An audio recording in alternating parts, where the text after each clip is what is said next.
The True Entity of Life recently. I wonder if you'd be kind enough to explain to me a paragraph I've always found rather difficult to understand. It's in Volume 1 of the Gosho, on page 91, and reads, "Although not worthy of the honor, Nichiren was nevertheless the first to spread the mystic law entrusted to Bodhisattva Jogyo for propagation in the latter day of the law.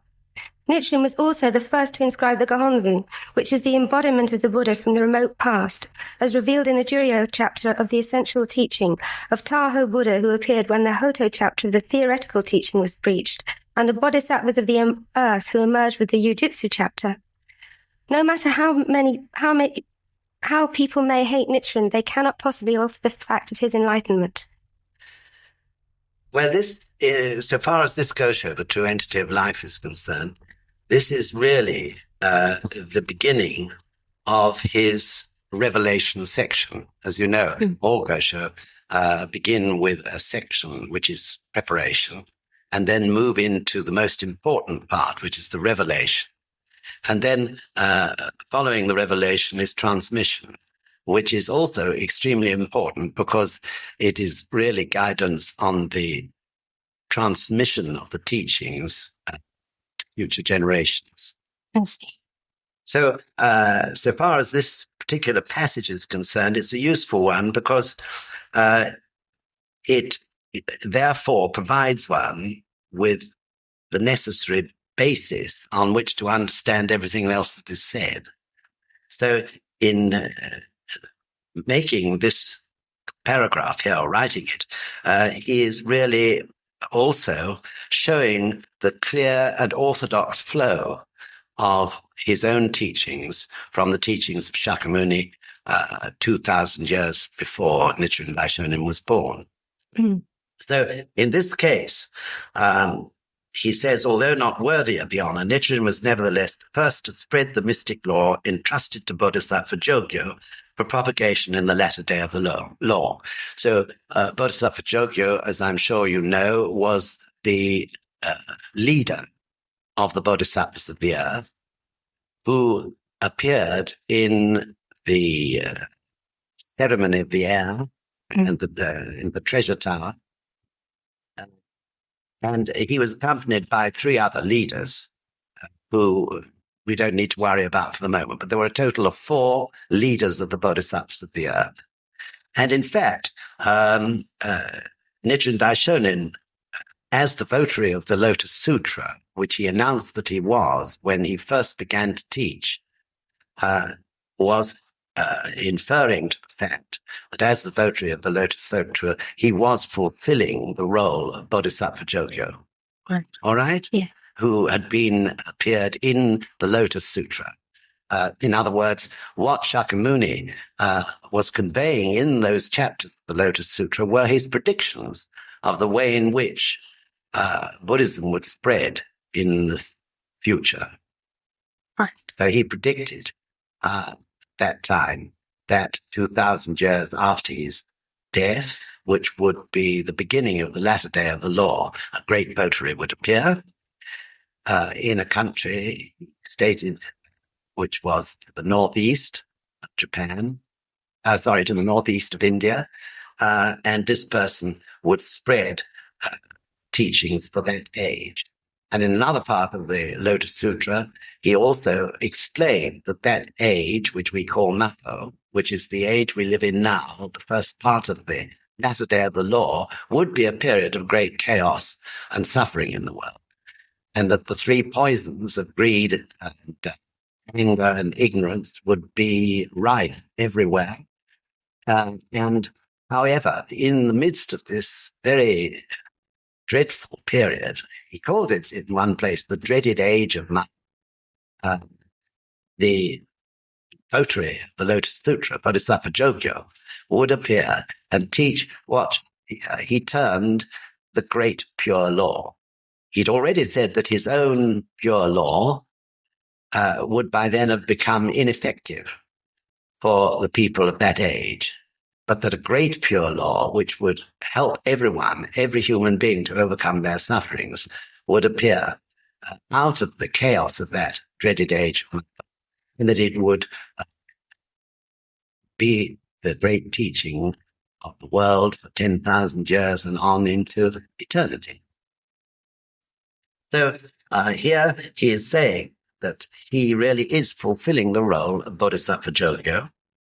And he points out that he is the first person in the history of this planet to inscribe the Gonzo, which is the embodiment of the Buddha for the remotest past. That is to say, of course, hidden behind that, as he was later to reveal, it was himself, the original Buddha. And then he says Tahoe Buddha, who appeared when the Hoto chapter of theoretical teaching was preached, and the Bodhisattvas of the earth, who emerged with the Yujutsu chapter. So Tahoe Buddha is, if you remember, the legendary Buddha who sat next to Shakyamuni Buddha in that great treasure tower, which was representing life itself. And you remember also that after Tahoe Buddha had invited Shakyamuni to come and sit next to him in this great treasure tower, they then turned to each other and nodded in agreement.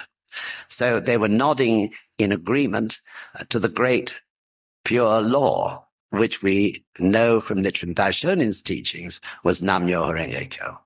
And if you remember also, a banner with Myoho Renge Kyo on it was hoisted above their heads. So that the nodding to each other was representing the relationship of ourselves with the Buddha or the Gohonzon which embodies the life of the Buddha. So this is expressed by a principle called Kyochi Myogo. Kyochi Myogo. So Kyo is your objective, or the objective reality of your environment and everything in it, represented by Tahoe Buddha, also represented at the great and good fortune which you can draw from your environment to yourself.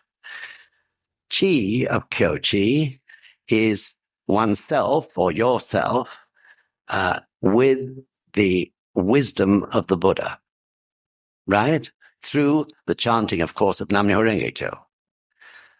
And Myogo means fused together. So in other words, with the wisdom of the Buddha, which comes to you from chanting Nam-myoho Renge Kyo, you connect with the Buddha on the Gohonzon, or embodied in the Gohonzon. But also, of course, you are connecting with the Buddha in everything and everyone that exists surrounding you in your environment. So therefore, through that fusion, you can draw, through the wisdom of chanting Nam-myoho Renge Kyo, great good fortune in all and many and different forms from everything that surrounds you. Okay, so far? That's wonderful. So better go on a little more.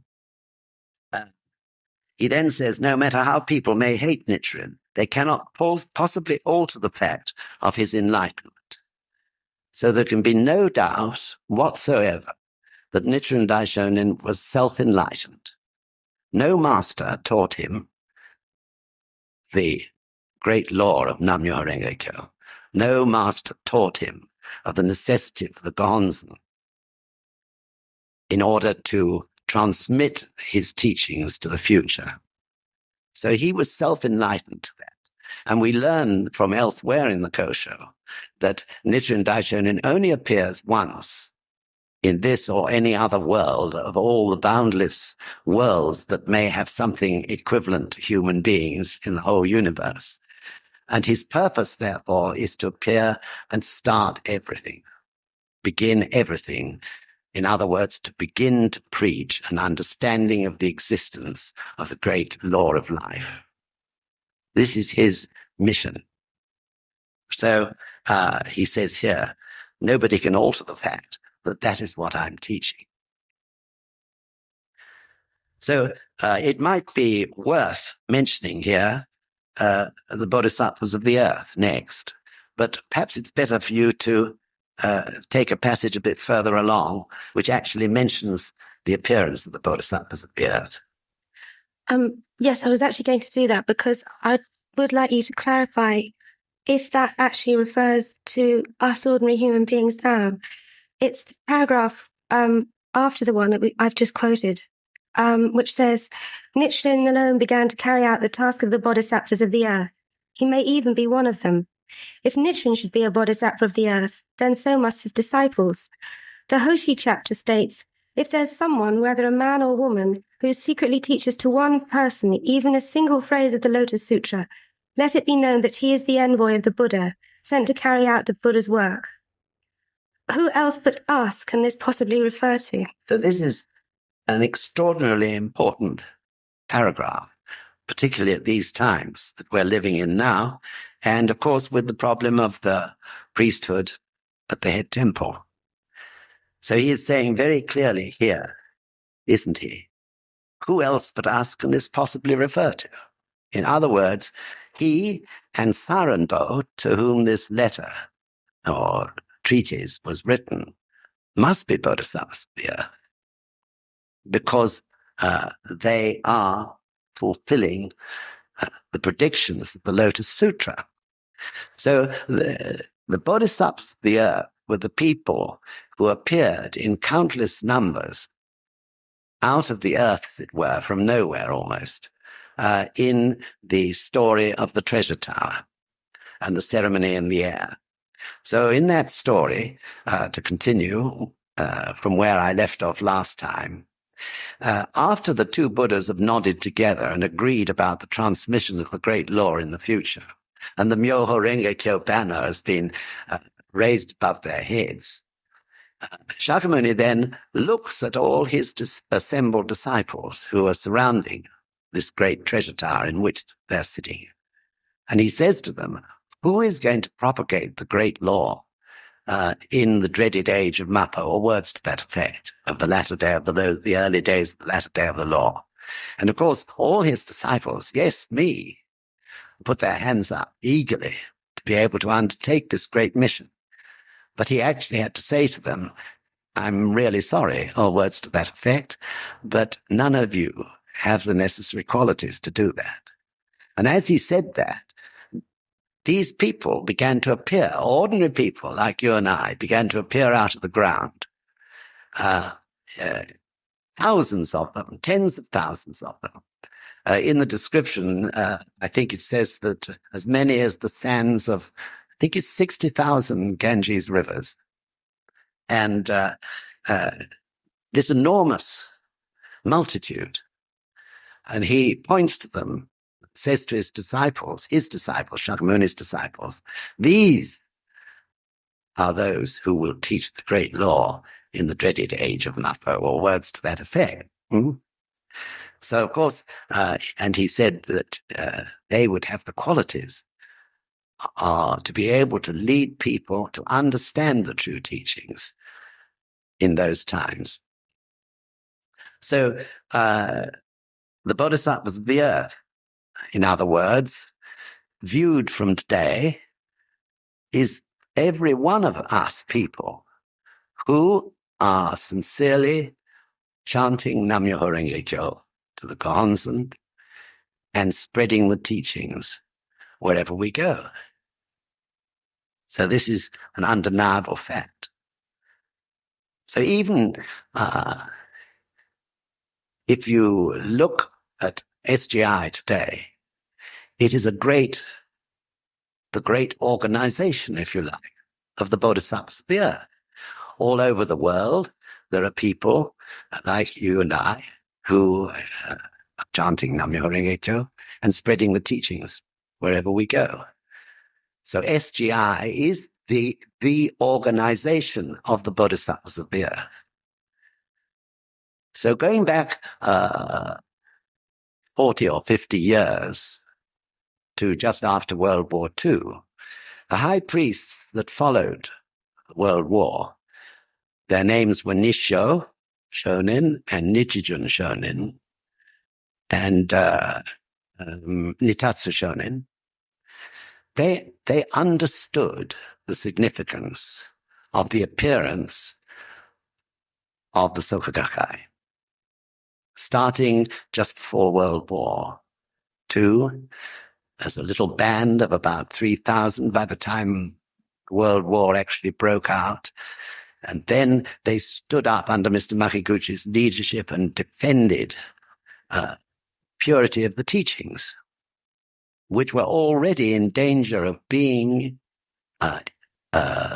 tainted because of the pressure the government was putting on the head temple in order to get them to absorb or include tenets, teachings of Shinto, especially emperor worship, in the teachings, in the Buddhist teachings, Nichiren Daishonin's teachings. And as you know, he stood up and fought against it. They already had one Shinto shrine in the head temple at that time. But he fought against it and, of course, protected the head temple in that way. And unfortunately, was sent to prison by the governing authorities and died there. So at the end of World War II, who stood up but Mr. Toda, coming out of prison? And although he was so sick and weak physically, he determined to continue to cause this great gathering of bodhisattvas of the earth to grow, knowing and convinced that this was his mission, based on the Lotus Sutra, which he'd read in prison, and realized that he must too be a bodhisattva of the earth. So when he came out of prison, his determination was to resuscitate the Soka Gakkai and make it grow so greatly that it could never be near to destruction, as had happened during that war. So, as I say, the high priests of those times understood the significance. In other words, that SGI was a mystic organization that had appeared for a purpose, which was to really launch the movement for Kosen Rufu. And even this present high priest, Nichiren, in his New Year message in this very year, said that the SGI was a mystic organization in his message sent to us all, published everywhere in the world in our new first edition of our journals. Of course, we had no idea that at that time he was also plotting to destroy it. It's unbelievable, isn't it? But that's what we know now was happening. So at the same time, he was saying they were a mystic organization. And then just recently, we received the edict to say that the whole of the Soka Gakkai and SGI was excommunicated. So it's very difficult to believe that such things could be done by a person with a sane mind. And of course, one has to bear in mind that the devilish force of life, works in very extraordinary ways and sometimes very powerfully. So anyway, that was what he said in his New Year message this very year in January of 1991. So it's extraordinary, but there you are. He has set about to destroy the organization of the bodhisattvas of the earth, which undeniably we are because we sincerely practice as Nichiren Daishonin taught. I'm very glad that you clarified that, because ever since I've started to practice, I've been told that I was a follower of the bodhisattvas of the earth. And when I read the paragraph I'd now like to refer to, this causes me a great deal of confusion. It's the paragraph which begins, no matter what, maintain your faith as a votary of the Lotus Sutra and forever exert yourself as Nichiren's disciple. If you're of the same mind as Nichiren, you must be a bodhisattva of the earth. And since you're a bodhisattva of the earth, there's not the slightest doubt that you've been a disciple of the Buddha from the remotest past. The Yujitsu chapter states, I have taught these people since the remotest past. There should be no discrimination amongst those who propagate the 5 characters of Myoho Renge-kyo in the latter day of the law, be they men or women. Were they not bodhisattvas of the earth, they could not chant the Daimoku. Right. So that's very clear, isn't it? Without a shadow of doubt, as I've said, we must be the bodhisattvas of the earth. And it was out of the problems which arose with the priesthood about 10 years ago that this insistence on calling ourselves the followers of the bodhisattvas of the earth was made by the priesthood, by the head temple. And therefore, any books that have been published up till now, recent times, have always stated followers of the bodhisattvas of the earth rather than bodhisattvas of the earth. Now, to be frank, I've never got a satisfactory explanation for that. But I'm sure it had a lot to do with the ambitions of certain priests, senior priests at the head temple, who wished already to begin to make it clear that they were in some way superior to the ordinary lay members, and that this was one of the ways they wished to show it. So it's very mysterious to understand, because the priesthood is comparatively small, and I can't imagine if they thought they were the only bodhisattvas of the earth, and that everyone else were just followers of the bodhisattvas of the earth, then that would hardly match the description of as many as the sands of 60,000 Ganges rivers. But nevertheless, it seems to me that in some way they wanted to show that the lay people were inferior in some way to themselves. I really don't know any other explanation for that. As I said, though I've asked, I've never got it except to say, we've just got to, for the time being, continue to call ourselves the followers of the bodhisattvas of the earth. So in this sort of establishment of a form of peace with the priesthood, those many, that 10 years or so ago, this was presumably one of their directions. So it was leading up, of course, to what is happening today, where they've openly started to state that the priesthood is on a different level, a higher level to the lay people themselves. That seems to be in direct contradiction of what Nichiren Daishonin says all the way through the Gosho. And here, just a little bit later on, he emphasizes the point that we're all equal when he says, only I, Nichiren, at first chanted Nam-myoho Renge-kyo, but then 2, 3, and 100 followed, chanting and teaching others. Likewise, propagation will unfold this way in the future. Doesn't this signify emerging from the earth? At the time of Kozen Rufu, the entire Japanese nation will chant Nam-myoho Renge-kyo, as surely as an arrow aimed at the earth cannot miss the target. Wonderful words, aren't they, too? Yes, of course, it is absolutely crystal clear. And not only in this particular Gosho, but in many other places in the Gosho, it's crystal clear that the lay people are absolutely, everyone is equal before the gods. Absolutely. So one can only assume that this tendency amongst the priests has grown out of the corruption which has manifested itself in the Buddhist priesthood in Japan as a whole. And this means one has to go back into history, and I don't think we've got time to do that today. But the fact is that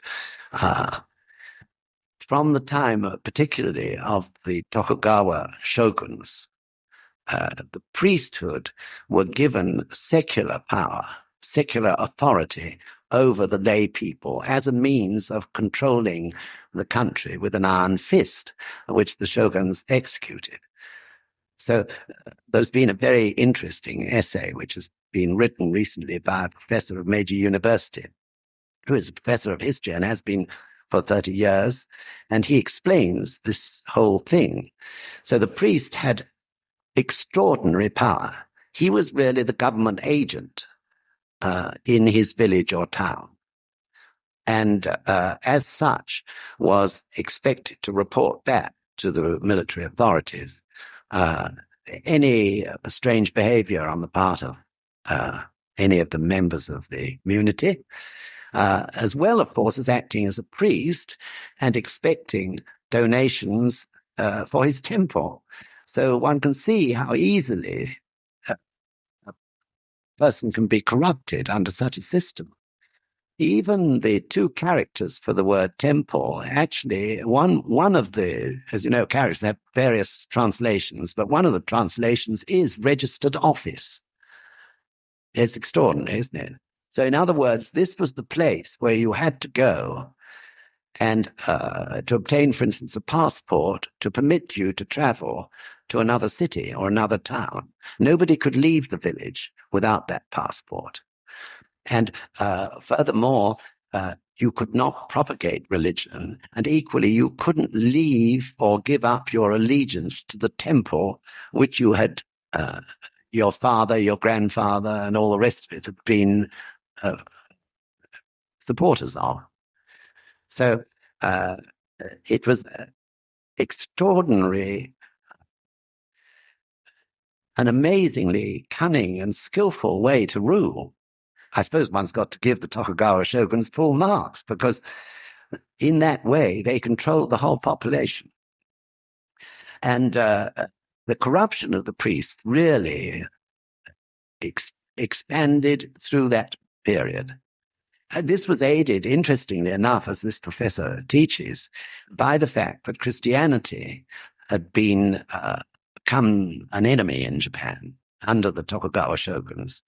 Not immediately, but a little later in the 250 years they ruled, Christians were persecuted very strongly. And so anyone who, for instance, didn't come to the temple on the days they should have come, or who failed to make contributions or adequate contributions, or behaved strangely in any way, was then branded as a Christian. In other words, secretly, behind the scenes, they were no longer Buddhists, and therefore they were no longer loyal to the temple. And once a person was branded as a Christian, he was struck off from the register of the temple as a believer and ostracized by society completely. So no one dared speak to the man, because otherwise they would have been branded as Christian too. And so this ostracization of people who, for one reason or another, resented the priest's power or just didn't feel like giving their all to them in the terms of money, were ostracized and became a sort of lowest caste of Japanese citizen. And interestingly enough, even today, this lowest caste and the descendants of it still exists. So this is a point of some shame, certainly to any Soka Gakkai member, but also to many people, a growing feeling of shame that such a class should still exist. And various human rights movements are beginning to exert pressure and influence in Japan for this nasty corner of their society to be cleared up. It's so incredible, isn't it? And this was all this through the actions of these priests centuries ago. So anyway, it was rather a long time I spent on that, but it is important to understand that what you're seeing happening in the Nichiren Shoshu priesthood is this whole corruption coming to a head. And this Meiji professor has written this thesis, which we published in the bulletin, actually, in this latest one. He ends by saying that this is not just going to be a revolution, a religious revolution within the precincts of the Nichiren Shoshu head temple, but he believes that it'll bring about a religious revolution in the whole of Japan, because Buddhist priests everywhere in Japan are following a similar corrupt way.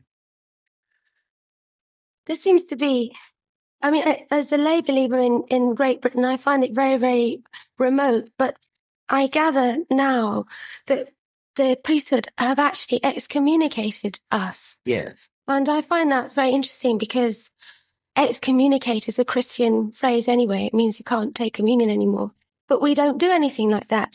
And if Nichiren Daishonin teaches that we all have Buddhahood inside us, then how can anybody divorce me from that? And again, in this Gosho, it says, Taho Buddha had offered Shakyamuni Buddha a place beside him when they unfurled the banner of Myoho Renge-kyo.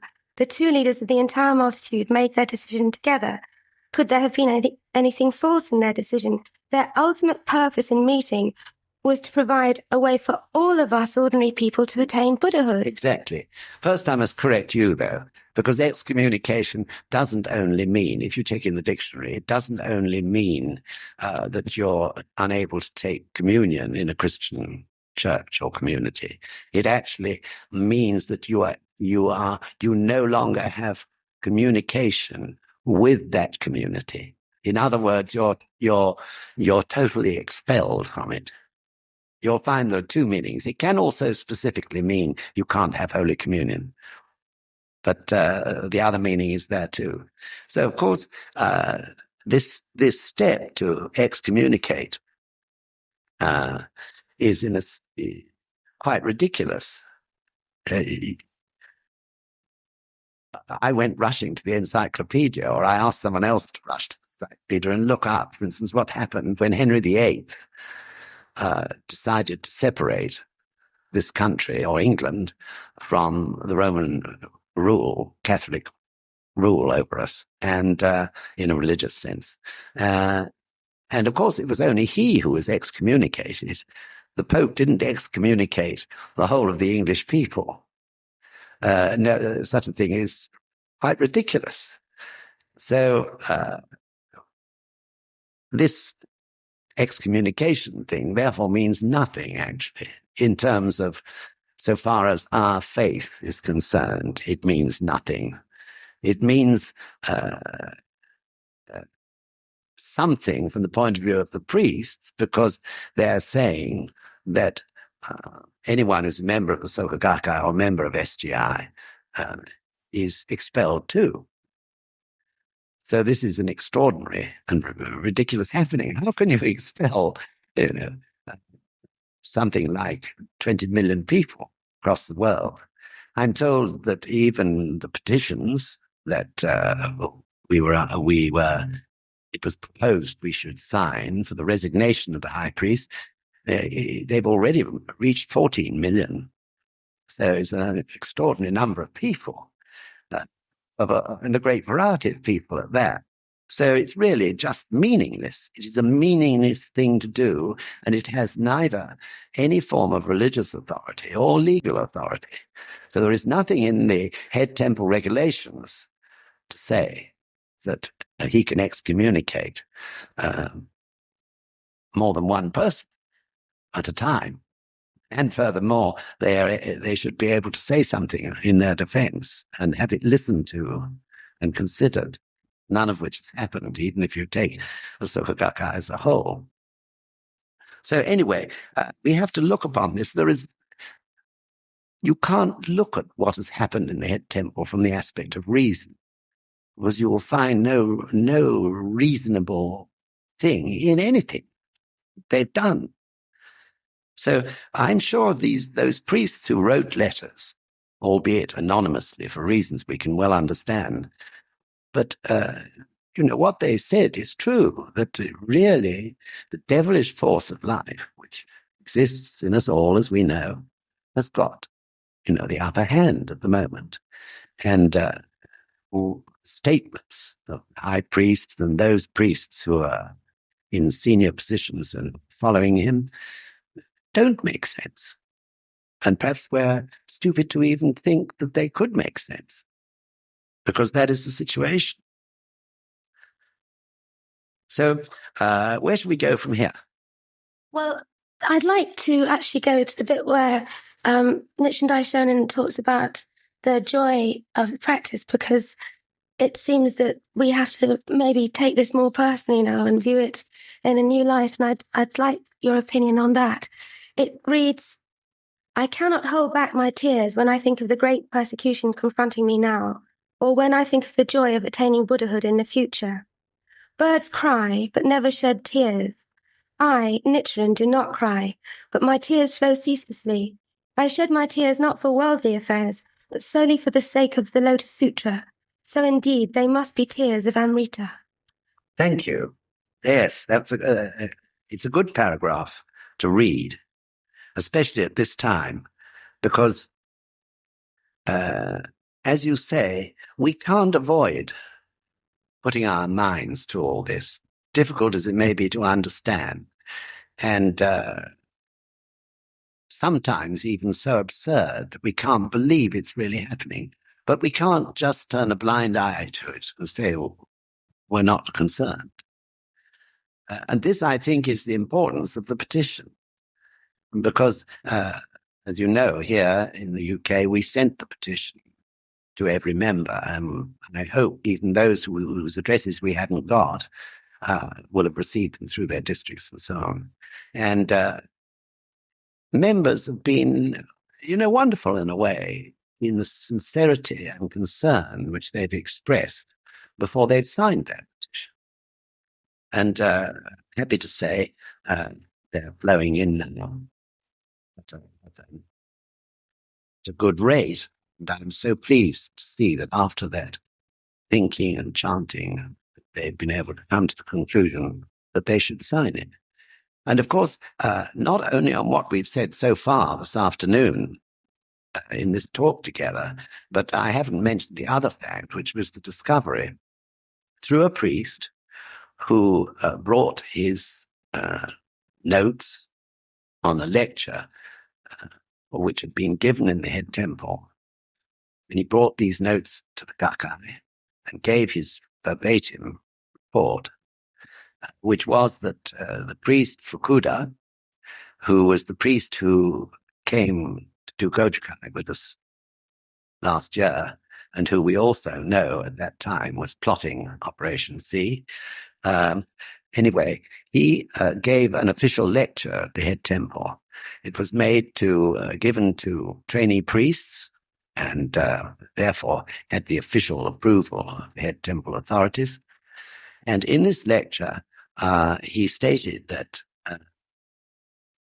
true Buddha for these times is none other than Nikken Shonin, that Nichiren Daishonin and Nikko Shonin, the second high priest, were provisional Buddhas, that the Gosho were partial provisional teachings, and that the essential teachings for this age were the teachings of Nikken Shonin. It's unbelievable, but that was what he stated in this lecture.